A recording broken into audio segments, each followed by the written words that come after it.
Hello and welcome to My Brother Reviews Top 10 Films Set in the Woods as voted for by you. At number 10 we have Dead Snow, which was a festival favourite back in 2009 and will be followed up by a sequel later this year. It tells of a few kids in the woods that go on a snowing holiday where they go ski boarding, snowboarding and whatever those ski jet things are, and they come across a bunch of Nazi zombies which are very keen to reclaim their gold. It's laced with humour and references Evil Dead and Friday the 13th. It's a lot of fun and I urge you to check it out. In 1981, the UK censors collectively lost their marbles over an American slasher movie called The Burning. It became a video nasty in the UK and was heavily cut because of a scene involving garden shears on a raft where several kids were dispensed. Since then, the film is readily available uncut in the UK on DVD and Blu-ray. As horror fans, I'm sure you have seen it, but if you haven't, check it out. We have the oldest entry in the top 10, Tourist Trap. Of the 10, this is the less generic, and for that reason is worth seeing.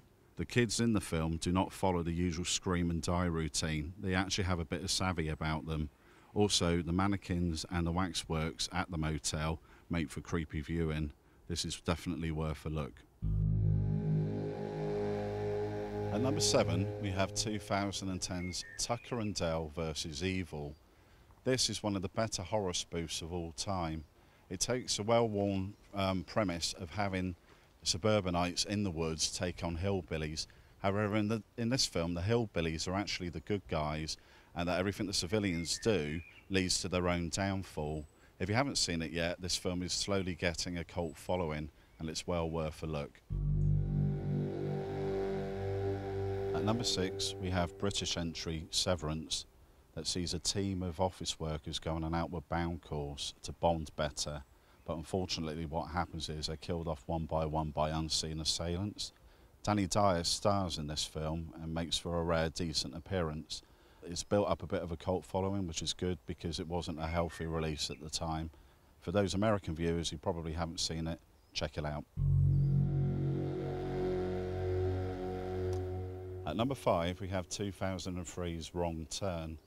Wrong Turn is very similar to Wes Craven's 1977 film The Hills of Eyes, in that it pits urbanites against cannibalistic inbreds in the middle of nowhere.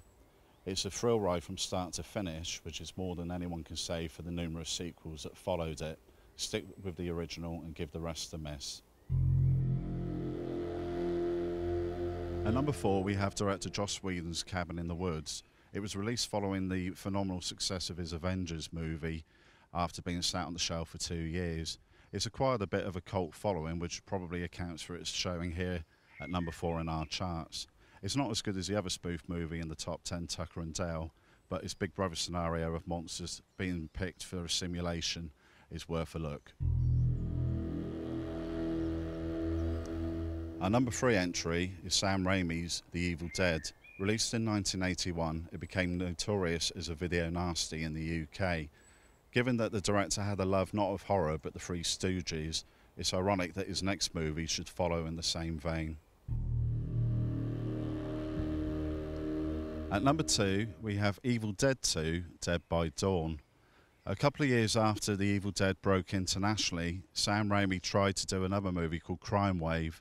It didn't take off. Resorting to what worked for him best, he returned to the horror genre and came up with a sequel that is less of a movie and more of a trip. Enjoy. Too frightened to keep my eyes open. I'm too frightened. And finally, at number 1, we have your favourite, The Blair Witch Project, which received 6 times as many votes as the one at number 2 and established the whole found footage genre. Thank you for taking part in our survey, and we'll be doing another one soon. So there you go, there's our top 10 horror movies set in the woods. Don't forget to like our site, mybrotherreviews.com.